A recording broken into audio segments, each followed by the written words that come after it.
Olá, a pergunta que eu quero abrir este momento aqui é a seguinte: podemos acreditar que a Trindade é o Deus certo a se adorar? É verdade que até o Concílio de Nicéia essa adoração não era aceita? Será que é isso mesmo? Esta e muitas outras questões você vai acompanhar agora, pois está no ar, Na Mira da Verdade.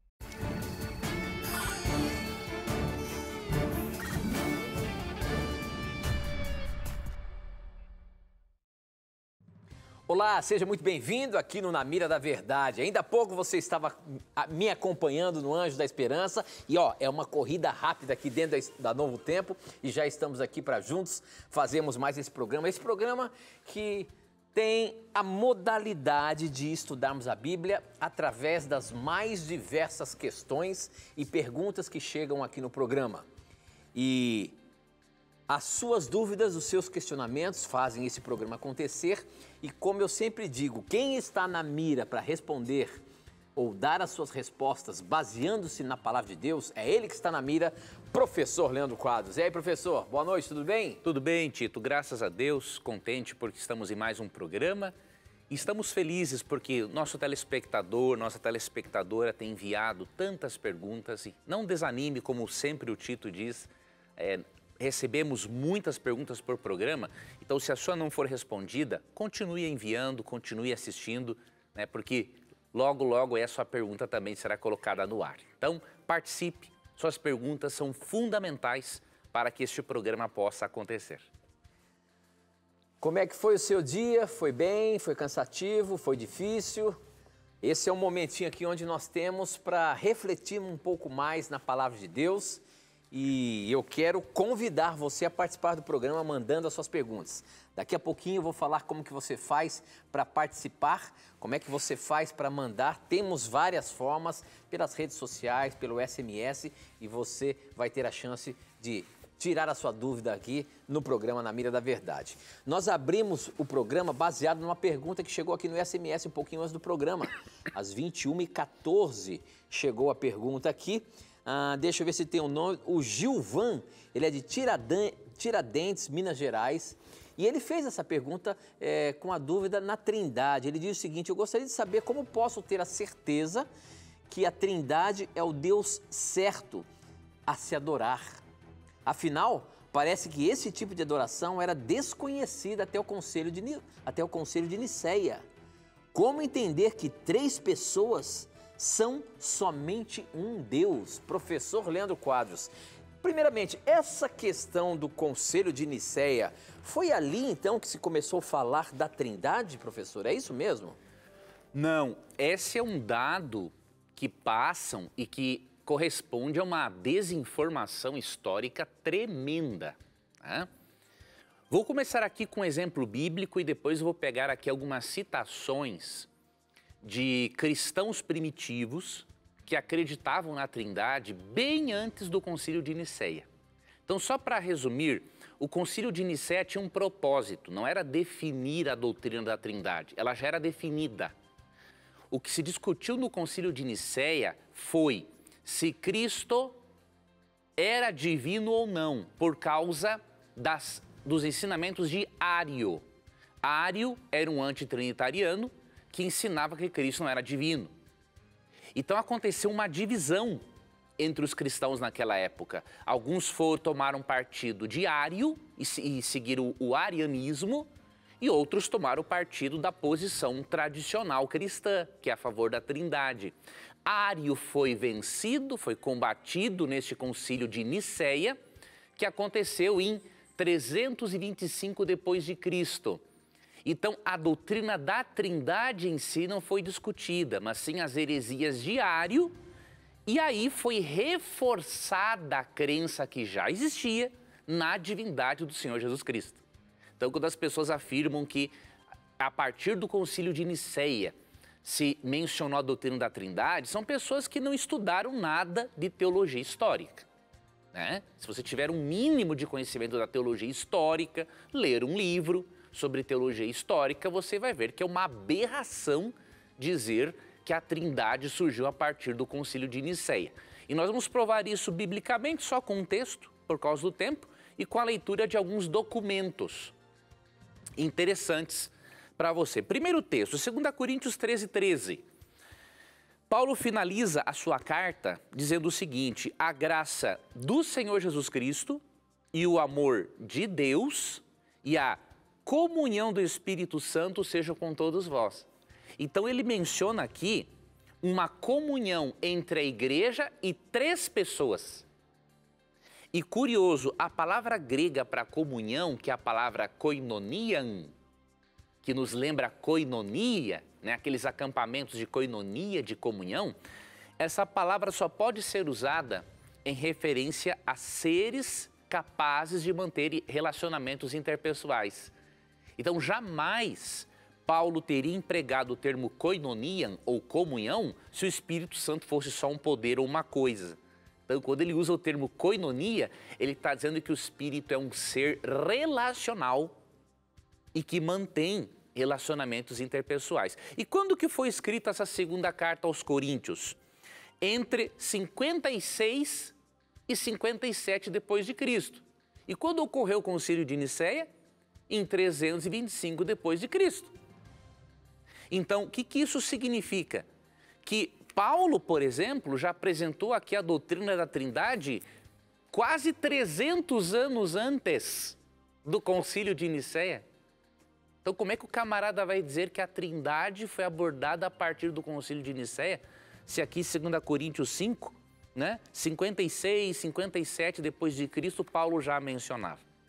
E um outro estudo que eu vou compartilhar, e aí vamos seguir em frente, eu recomendo que você digite na internet, no Google, o seguinte: Rodrigo Silva, que é o Dr. Rodrigo Silva, que apresenta o programa Evidências, Rodrigo Silva, Trindade Nicéia. Tem um artigo espetacular do Dr. Rodrigo Silva, que ele escreveu e que ele mostra vários cristãos primitivos do século II, tá? Que já acreditavam na Trindade antes do Concílio de Nicéia, século IV, tá bom? Então, por exemplo, uma informação que o Dr. Rodrigo dá aqui é que um dos pais da igreja, chamado Tertuliano, foi ele quem usou pela primeira vez o termo Trindade. E sabe quando isso aconteceu? No ano 212 depois de Cristo. Vamos analisar. O termo Trindade já foi usado no ano 212 depois de Cristo. O Concílio de Nicéia acontece no ano 325, ou seja, 113 anos depois. Então, 113 anos antes do Concílio de Nicéia, o termo Trindade já era usado especialmente por Tertuliano. Você está percebendo que quem afirma que o Concílio de Nicéia, a partir dali surgiu a Trindade, não tem informação histórica nenhuma, não leu nada de teologia histórica, né? E aí, nesse documento do Dr. Rodrigo, tem muita informação aqui, mas aí você vê aqui algumas citações, ó. Ele menciona aqui alguns, não é? Cristãos primitivos que acreditavam na Trindade bem antes do Concílio de Nicéia. Por exemplo, o Dr. Rodrigo cita aqui, ó, Clemente de Roma. Ele viveu no fim do primeiro século e por volta do ano 96, ó. Já no primeiro século, no final do primeiro século, ele escreveu uma carta, né, em que ele afirmou o seguinte: não temos nós todos um único Deus e um único Cristo? E não há um único Espírito da graça derramado sobre nós? Veja, ele não faz aqui uma defesa da Trindade, mas ele faz uma menção a Deus como sendo triuno. E quando? 96 depois de Cristo, muito antes, séculos antes do Concílio de Nicéia. Dr. Rodrigo cita também Inácio, tá? Por volta do ano 105 depois de Cristo, ou seja, mais de 200 anos, quase 300 anos. Não, 200 anos. Ele escreveu o seguinte, ó. Ele ensinava a doutrina da Trindade. Mártir durante o reinado de Trajano, ele escreveu uma epístola aos cristãos da Trália, dizendo-lhes que, a despeito do nosso Deus, o que acentua a ideia da divindade de Cristo. No outro manuscrito, onde há uma versão mais longa, é preservada, o mesmo autor adverte os irmãos, contra aqueles que ensinavam doutrinas contrárias à fé dos apóstolos. E entre seus ensinos equivocados estaria a ideia de que o Espírito Santo não existe e que o Pai, o Filho e o Espírito Santo seriam a mesma pessoa. Então aquele combate é algo chamado modalismo, que ensina que Deus se manifesta de formas diferentes ao longo da história. Justino Mártir falou sobre a Trindade por volta de 160 depois de Cristo. Atenágoras falou da Trindade por volta do ano 175 depois de Cristo. Irineu de Lyon falou da Trindade por volta do ano 177 depois de Cristo. Hipólito falou da Trindade por volta do ano 205 depois de Cristo. Cipriano falou da Trindade por volta do ano 250 depois de Cristo, ou seja, quem diz que a doutrina da Trindade surgiu em Nicéia está mentindo. Simplesmente isso. Tá ok? Então leia esse documento, procure esse documento do Dr. Rodrigo Silva e você vai ter informação teológica de qualidade, informação histórica de qualidade, para você desmentir esta barbaridade, este argumento absurdo que não se sustenta por uma análise histórica séria. Muito bem, estamos apenas começando o programa. Para você participar, você pode mandar as suas perguntas pelo nosso SMS, as mensagens aí do seu smartphone. Você manda para a gente, o nosso número é 12 98151 0101. Eu recebo aqui na hora, como aqui, ó, já começa a tremer o telefone aqui. Obrigado pela sua participação. Ou pelas nossas redes sociais, pelo nosso Facebook, namiradaverdade.nt, estamos transmitindo também pelo Facebook. Compartilhe aí o vídeo com seus amigos, com seus parentes, vizinhos, para que mais e mais pessoas tenham a chance de estudar a palavra de Deus aqui com as várias dúvidas que são tiradas. E também pelo nosso Instagram, @namiradaverdade. Participe, mande as suas perguntas por ali e vamos todos aprender um pouco mais. Eu tenho uma pergunta aqui essa aqui, olha só, eu vou começar o Na Mira da Verdade aqui, quase que em La Mira de la Verdade, professor. E nós temos uma pergunta aqui do Paraguai, Santa Cruz Barreiro. Deixa eu ver se tem um nome aqui da pessoa. Ela diz assim, ó, sou de Paraguai e aprendi muito com ustedes. Graças ao novo tempo, conheci a Deus e há um ano nos bautizamos toda a família. Me gustaría saber cómo se recibe el Espíritu Santo, si es con el bautismo ou viene después. Olha aí, professor, olha aí, ó, Na Mira da Verdade em espanhol. Tem lá na TV Novo Tempo, em La Mira de la Verdade, com o professor Leandro Quadros e o Nelson Vazuic. E aqui agora chegou uma pergunta do Paraguai, os nossos irmãos que acompanham a gente, muito próximo aqui do Brasil.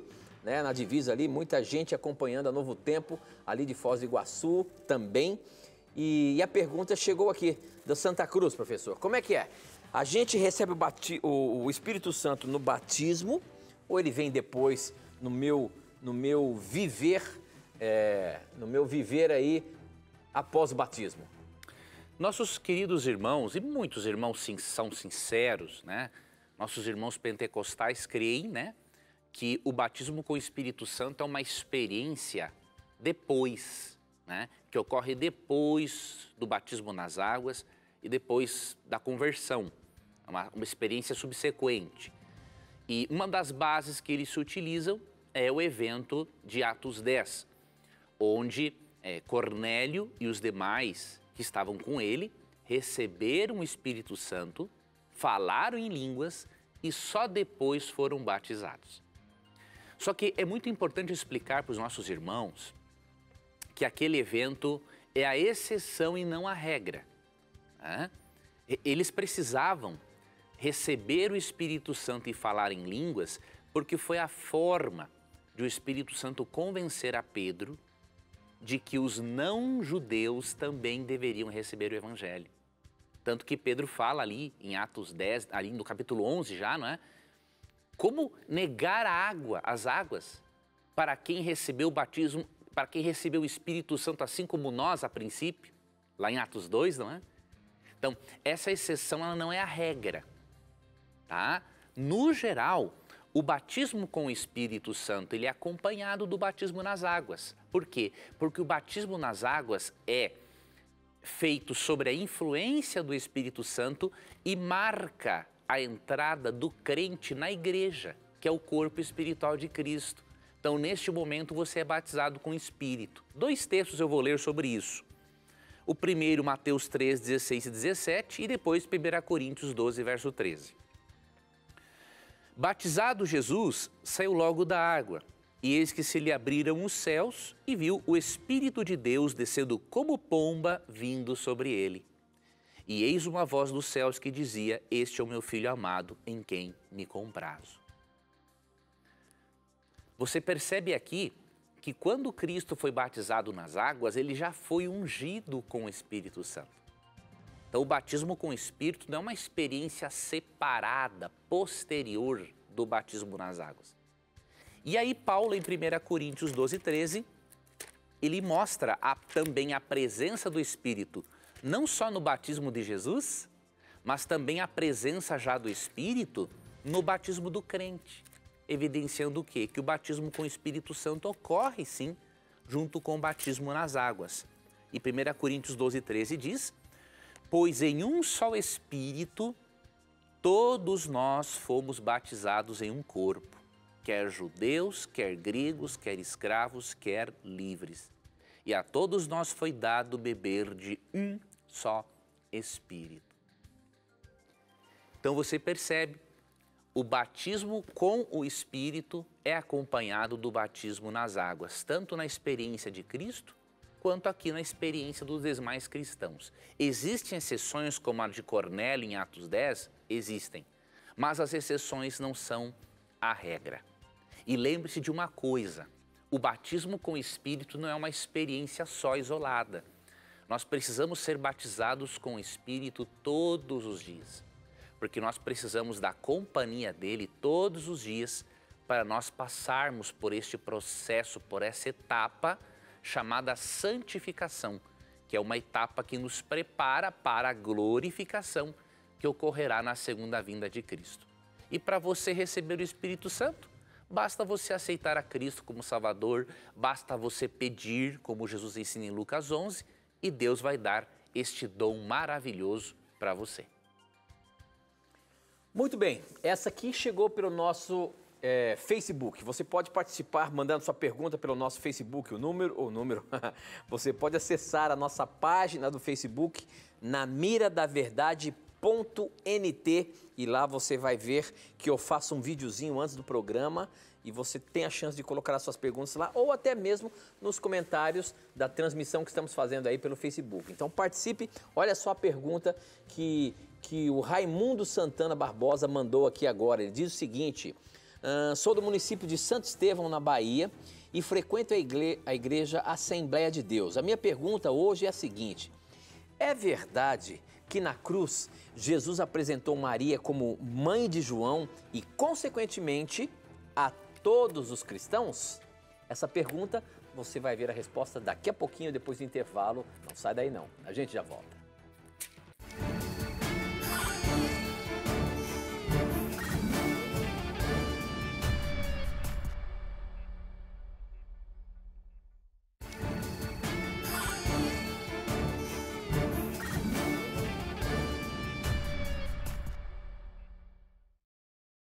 Já estamos de volta e eu quero convidar você a estudar a Bíblia com a gente. Esse é o curso bíblico que oferecemos aqui no Na Mira da Verdade. Verdades para o tempo do fim. Para você ter esse estudo bíblico aqui, uma forma de você estudar junto com a gente aqui no programa, você pode, se você quiser, agora, você pode acessar o nosso blog, novotempo.com/Na Mira da Verdade. E você vai ver ali, você vai descer a sua barra de rolagem ali do site e você vai ver a imagem dessa revista aqui, ó.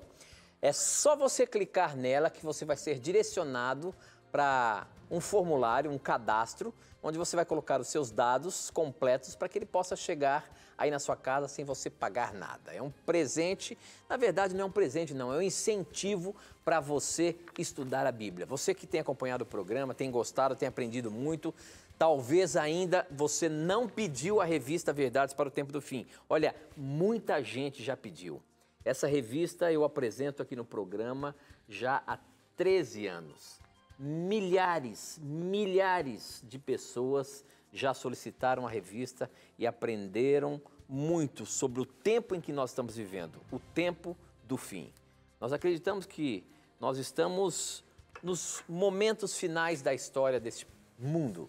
Em breve Jesus vai voltar, mas ainda tem muita coisa para acontecer. E aqui, ó, você tem como desvendar essas verdades e se preparar para a volta de Jesus. Então peça agora mesmo, estude com a gente o curso bíblico Verdades para o Tempo do Fim, tá? Se você preferir ligar para a gente, aí tem que ser no horário comercial por enquanto, tá? Então ligue 0 operadora 12 21 27 30 3121, desculpa, 21 27 3121 e peça o seu estudo bíblico.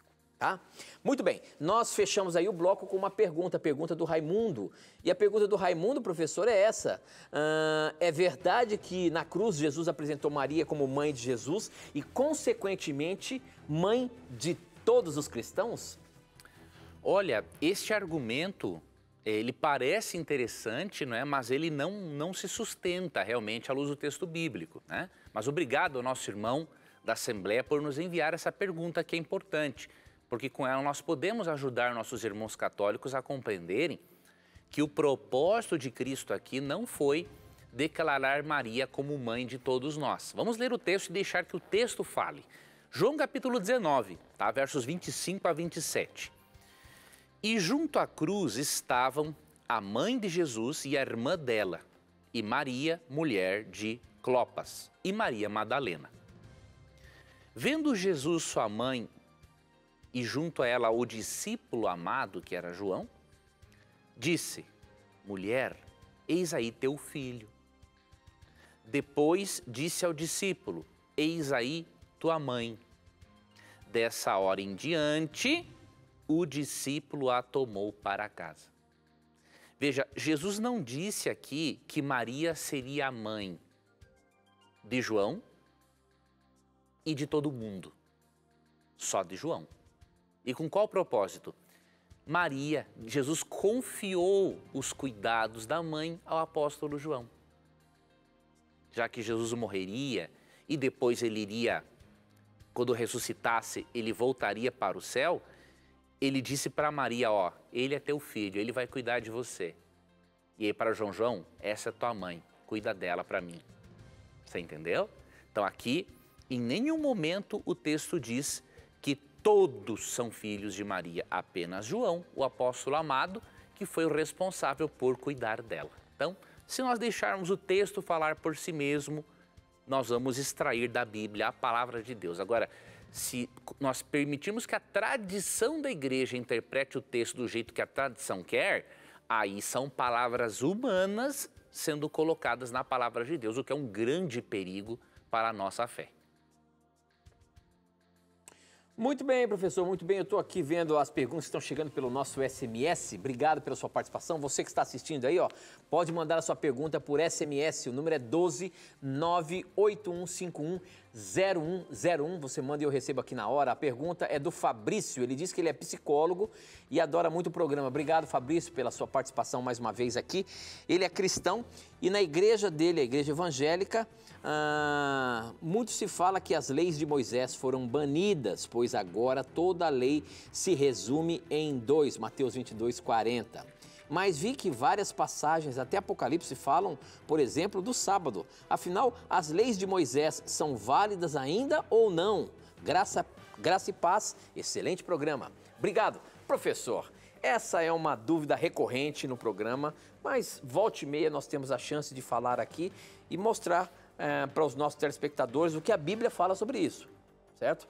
Afinal de contas, a lei de Moisés, professor, foi realmente banida com Jesus aí, dando os 2 mandamentos? Olha, primeiro eu quero agradecer esse irmão por sua pergunta e dizer, meu irmão, que eu admiro muito a sua área, né? Por meio da Bíblia, da psicologia cristã, né? De ajuda de psiquiatra cristão, Deus me deu outra qualidade de vida, né? Então, eu admiro muito a sua profissão e desejo que Deus use você cada vez mais para aliviar o sofrimento de tantas pessoas neste mundo, né? Deus precisa de psicólogos cristãos, psiquiatras cristãos, para poder amenizar o sofrimento humano. Agora, sobre a sua dúvida, vou lhe ajudar nisso, ó. Em Mateus 5, 17 e 18, quando Cristo está explicando o real significado da lei de Moisés, ele deu uma declaração para evitar, não é, o mal entendido de que ele estivesse abolindo ou mudando algo da lei de Moisés. Vamos ver essa explicação dele? Mateus 5, 17 e 18. Não penseis que vim revogar a lei ou os profetas. Não vim para revogar, vim para cumprir. Porque em verdade vos digo, até que o céu e a terra passem, nenhum i ou um tio jamais passará da lei até que tudo se cumpra. Então o termo lei se refere aqui aos 5 primeiros livros da Bíblia, né? Aos escritos de Moisés, de Gênesis a Deuteronômio. Profetas se refere ao restante do Antigo Testamento. E Jesus diz, ó, não vim para revogar. Então é bem claro, não é? Vim para cumprir. O termo grego cumprir é a palavra plerô e significa completar, encher. Então o que ele está dizendo? Ele não veio revogar a lei de Moisés, mas veio dar o verdadeiro sentido que eles já haviam perdido. Ok? E ainda ele continua, até que o céu e a terra passem, ou seja, enquanto existir o mundo, não é para tirar nem um i e nem um tio, ou seja, nem uma letrinha e nem um acento da lei, até que tudo se cumpra. Então, a crença de que a lei de Moisés foi abolida, realmente ela não é bíblica, tá? O que os nossos irmãos confundem é que quando Cristo morre na cruz, ele aboliu o aspecto condenatório da lei, que condena o pecador à morte. Romanos 6, 23, não é? O salário do pecado é a morte. Então, o aspecto condenatório da lei, que é a morte do pecador, Cristo aboliu na cruz. Mas ele não abole a lei como princípio e estilo de vida. E para finalizar, irmão, quando Jesus resume a lei em 2 grandes mandamentos, em Mateus 22, 36 a 40, né? Ele fala, amar a Deus acima de todas as coisas e ao próximo como a si mesmo. Este resumo da lei prova que a lei é eterna. Eu vou dar um exemplo que você que é psicólogo, que passou pelo meio acadêmico, sabe muito bem. Quando nós resumimos um texto, nós não estamos dizendo que o restante do texto não tem valor. Simplesmente estamos tirando o quê? O que há de essencial no texto, não é? Então, da mesma forma, a lei. O fato de o decálogo ser resumido em 2 grandes mandamentos não significa que os demais mandamentos perderam o valor. Só mostra que ali ele pegou o essencial. E esse resumo da lei, ela simplesmente mostra que o decálogo ainda é válido. Por quê? Porque interessante, ó, a primeira tábua da lei, os primeiros 4 mandamentos da lei na primeira tábua, esses 4 mandamentos nos ensinam como amar a Deus acima de todas as coisas. Não terás outros deuses diante de mim, não farás para ti imagem de escultura, não colocarás o nome do Senhor teu Deus em vão e lembra-te do dia de sábado para santificar. Então você percebe, o primeiro grande mandamento é um resumo dos primeiros 4 do Decálogo. Já o segundo grande mandamento, que é o amor ao próximo, ele é um resumo dos últimos 6 mandamentos, que mostram a maneira como devemos amar e nos relacionarmos com o próximo. Então, o resumo, ele não abole a lei, ele só tira da lei aquilo que é a sua essência, que é o amor a Deus e o amor ao próximo. E este amor a Deus nós demonstramos através da obediência aos 4 primeiros mandamentos e o amor ao próximo através da obediência dos outros 6 mandamentos. É por isso que Cristo disse em João 14,15, se me amais, guardareis os meus mandamentos. Não como um meio de salvação, que isso fique bem claro. A salvação é só pela graça. Mas a lei, ela é o resultado da atuação do Espírito Santo em imprimir os princípios de amor de Deus em nosso coração, de acordo com Hebreus 8:10. Então, em resumo, irmão, seria isso. E realmente, irmão, a crença na abolição da lei de Moisés, ela realmente não tem base bíblica. Mas olha só que pressuposto aqui o nosso telespectador está colocando nessa questão, professor. O Miller, olha a maneira como que ele fez a pergunta, obrigado pela sua participação. Ele diz o seguinte, Jesus ensinou a matar e a queimar pecadores, como é na lei mosaica. Lei mosaica ou é a lei de Jesus que salva? Você percebe que existe aí? Será que a lei mosaica era Deus ensinando a matar e a queimar pecadores? E a lei de Jesus agora é a outra face? Como é que a gente explica isso no Novo e no Velho Testamento? É muito perigoso, irmão, você fazer uma separação entre o que Moisés ensina e o que Jesus ensina, porque, na verdade, Jesus mesmo diz que se você não crer em Moisés, equivale a não crer em Jesus. Você sabia disso? Vamos ler. João 5, 46 e 47. É como se Jesus não tivesse inspirado, por meio do Espírito Santo, não tivesse inspirado Moisés. Aí Moisés cometeu aqueles erros e aí Jesus veio corrigir. Isso é muito complicado. Você acha que o Espírito Santo inspirou Moisés de uma forma errada e aí Jesus teve que vir para corrigir Moisés, que foi inspirado de forma errada pelo Espírito Santo? Você não está entendendo a Bíblia. E eu digo isso com respeito. Tá? No Antigo Testamento, quando Deus mandava executar nações pagãs, era porque os crimes delas eram grandes demais e atingiram o topo. Leia Levítico 18 e capítulo 20. Você vê que as barbáries que essas nações praticavam, depois de séculos de Deus dando oportunidades de transformação para eles, eram muito grandes. E quem aprovava isso era Jesus também. Porque em João 10:30, o que Cristo diz? Eu e o Pai somos um. Somos uma unidade. Então, aquilo que o Pai realizou no Antigo Testamento, Cristo estava presente. E aquilo que Cristo realiza em amar no Novo Testamento, também no Antigo, o Pai também está presente. Então, você não pode criar essa dicotomia entre Cristo e o Pai, entre Cristo e Moisés, porque nem Cristo autorizou isso.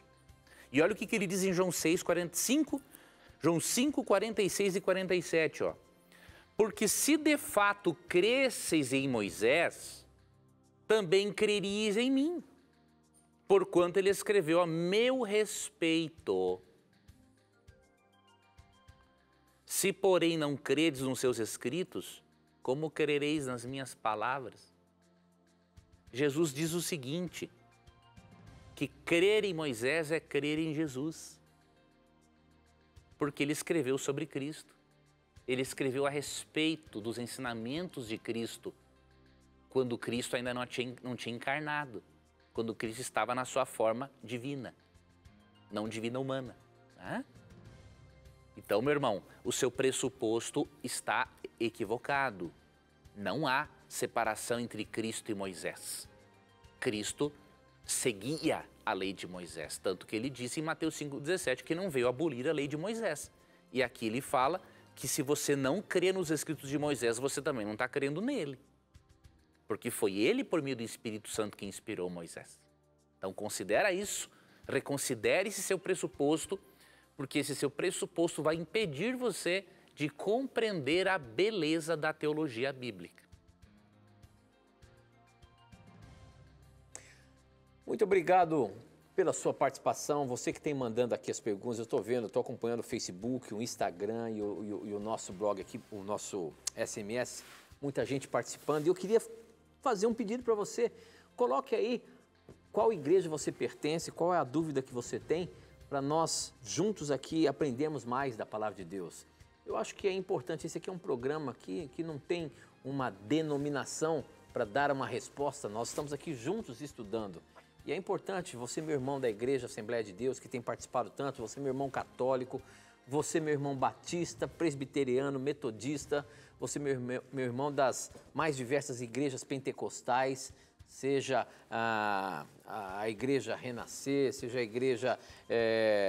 são várias denominações, mas todos temos um só objetivo, aprender mais da Palavra de Deus. Então participe aí, mande a sua pergunta para a gente, para nós juntos aprendermos a Palavra de Deus. Nós temos que ir para um intervalo rapidinho, não sai daí não, a gente volta já.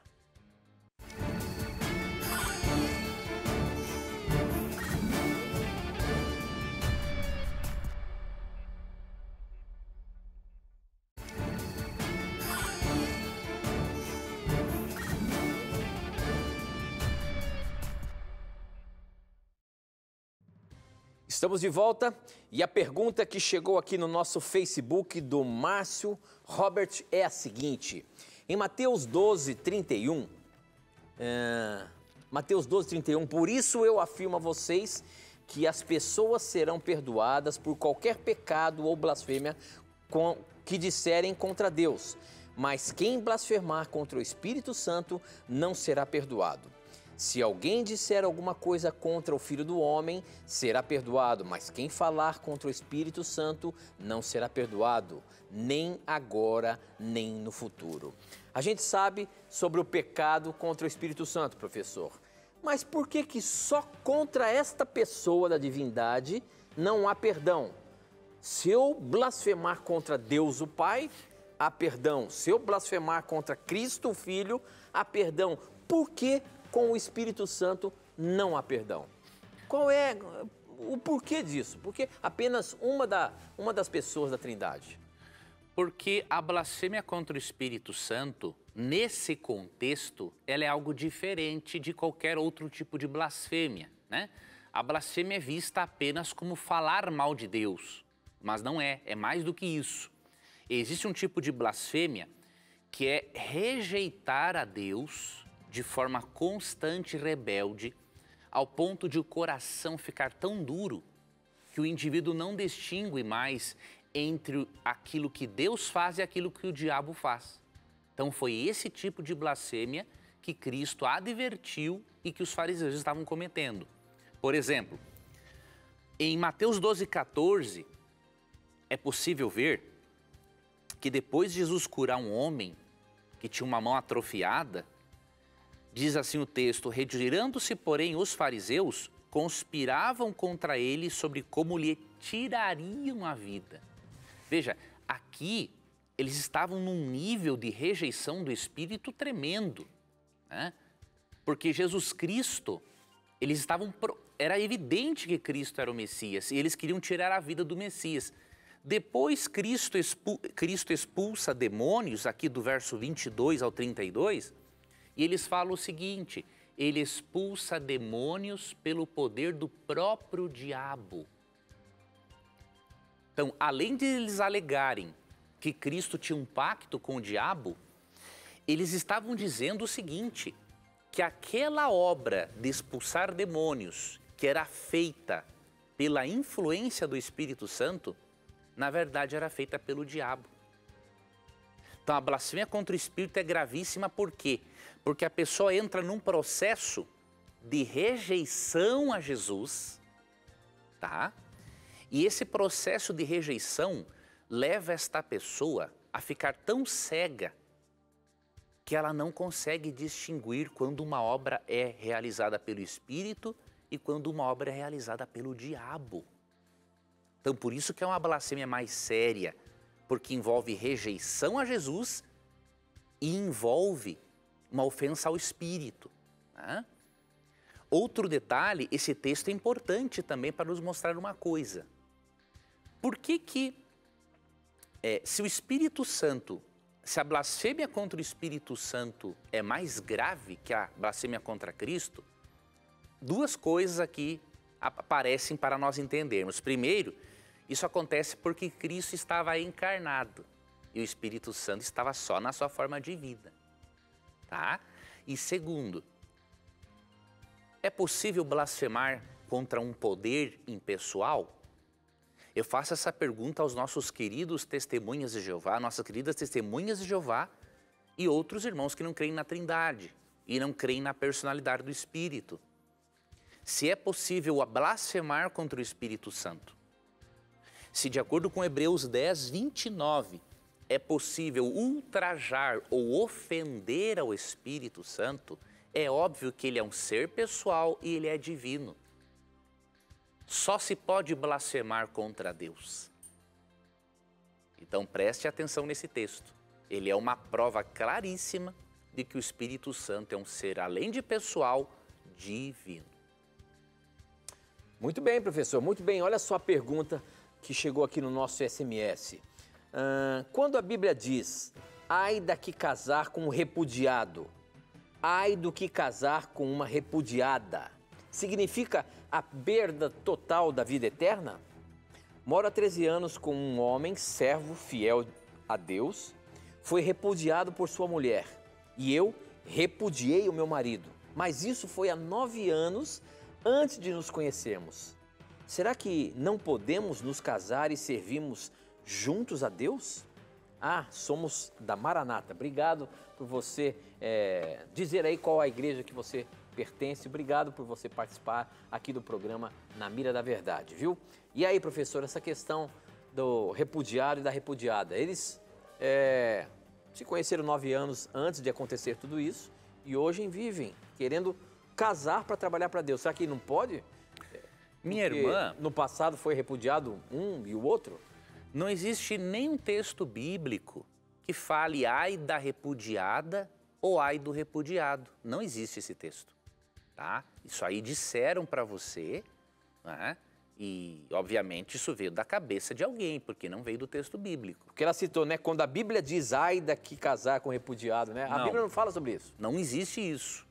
O que Jesus fala é o seguinte, quando Cristo apresenta o único motivo pelo qual pode haver um divórcio e novo casamento, o que ele diz aqui em Mateus 19, verso 9?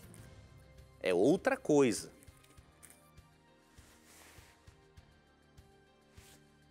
Peguei aqui a Bíblia do programa em espanhol. Vamos pegar aqui a Bíblia em português. Mateus 19, 9.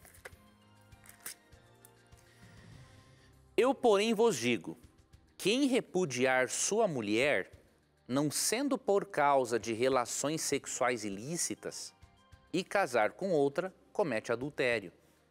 E o que casar com a repudiada, comete o adultério. Então, Cristo não falou aqui, ai do repudiado, ai do que casar com a repudiada. Não, ele não falou isso, ele não colocou uma maldição. Agora, ele está dizendo realmente que quando não há imoralidade sexual numa relação e duas pessoas se unem sem ter ocorrido a imoralidade sexual por parte do cônjuge, isso é um adultério. Agora, a Bíblia também não ensina, querida irmã, o chamado adultério eterno. A Bíblia não ensina a existência disso, de um pecado eterno, porque Deus perdoa qualquer tipo de pecado. Avalie comigo. Se você ler 2 Samuel 11 e 2 Samuel 12, você vai ver que o adultério de Davi teve consequências, porque todo pecado traz consequências de alguma forma. Mas Deus perdoou Davi.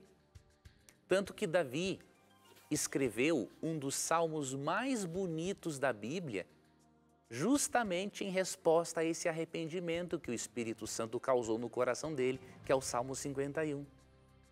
Então, se Deus perdoou Davi, Deus perdoa você e seu esposo, né? Atual. Então, o que vocês têm que fazer? Legalizar a relação no civil, crerem no perdão, crerem na eficácia da cruz, não é? O que é a cruz? O que Paulo diz em Romanos 5,20? Onde abundou o pecado, superabundou a graça.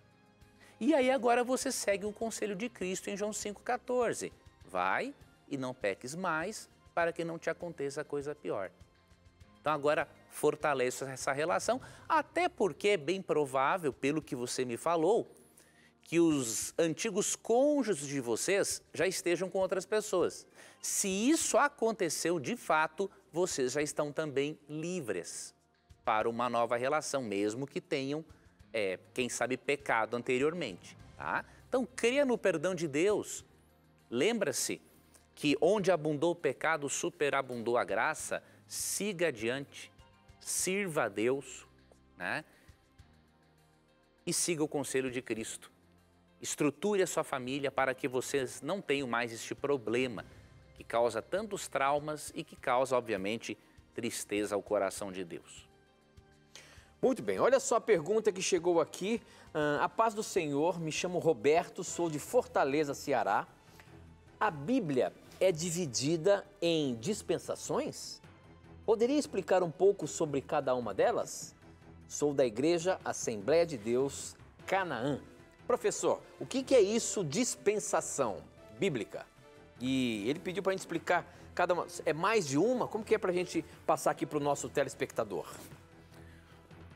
Os nossos irmãos que seguem a teologia, né, pentecostal, eles dividem a Bíblia em dispensações. O que são dispensações? São eras, são maneiras diferentes de Deus atuar na humanidade, tá? Mas nós não cremos que a Bíblia apresente esta divisão em dispensações ou eras. Existem 7 dispensações, das quais eu não lembro todas, mas em especial, porque é o que é o mais enfocado, eu me recordo da dispensação da lei e da dispensação da graça. Ou seja, houve um momento em que Deus trabalhou com o seu povo por meio da lei, e agora tem outro momento em que Deus trabalha com o seu povo por meio da graça. Só que essa dispensação, esse ensino dispensacionalista, ele não é bíblico pelo seguinte, porque nós aprendemos na Bíblia que o mesmo estilo de vida que Deus pedia para o israelita é o estilo de vida que Deus pede para o cristão. Eu digo em aspecto moral, não cerimonial, tá?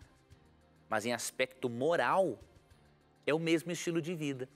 Então veja, se o mesmo estilo de vida é pedido tanto para o israelita quanto para o cristão, e mais um detalhe, se a mesma salvação pela graça era ensinada e oferecida por meio do sacrifício de cordeiros e é ensinada para os cristãos, não pode haver uma separação entre as duas coisas. Porque o plano de salvação para as pessoas do Antigo Testamento era o mesmo, era com base no sacrifício substitutivo do cordeiro, e o plano de salvação para as pessoas do Novo Testamento também é o mesmo. Só que agora com o próprio Cristo que já veio, não mais representado por cordeiros. E, consequentemente, se o plano de salvação é o mesmo para as pessoas do Antigo e do Novo Testamento, o estilo de vida é o mesmo. E isto inclui o trabalho do Espírito Santo de implantar a lei no nosso coração. E isso é claro em Hebreus 8:10, falando do novo concerto, que é o momento em que Deus agora revela a salvação, não por meio do sangue de cordeiros, mas pelo sangue do próprio Cristo. Por isso que é novo, né? Porque agora é o sangue de Cristo é que está atuando de forma salvífica e pedagógica para nós. Então, Hebreus 8:10 diz assim, ó, porque esta é a aliança que firmarei com a casa de Israel depois daqueles dias, diz o Senhor. Na sua mente imprimirei as minhas leis, também sobre o seu coração as inscreverei. E eu serei o seu Deus e eles serão o meu povo. Esse texto está no Novo Testamento.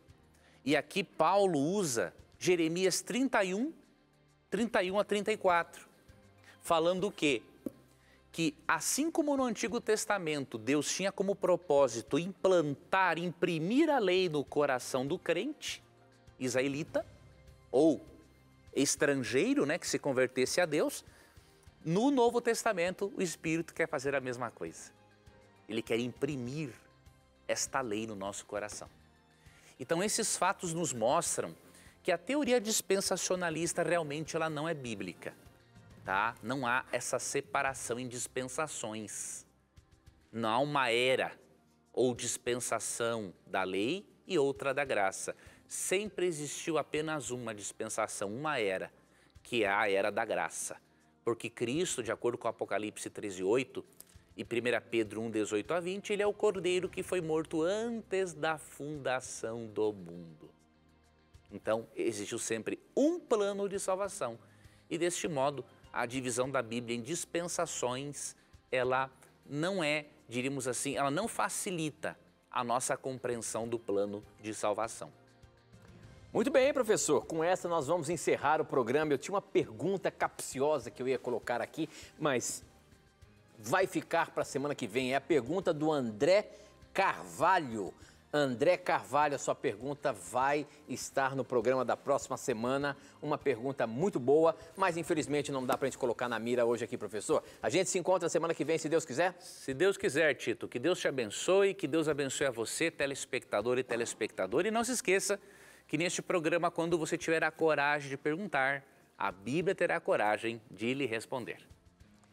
E aqui você sabe, hein? Os seus questionamentos, as suas perguntas, as suas dúvidas sempre estão na mira da verdade. Até o nosso próximo encontro. Tchau!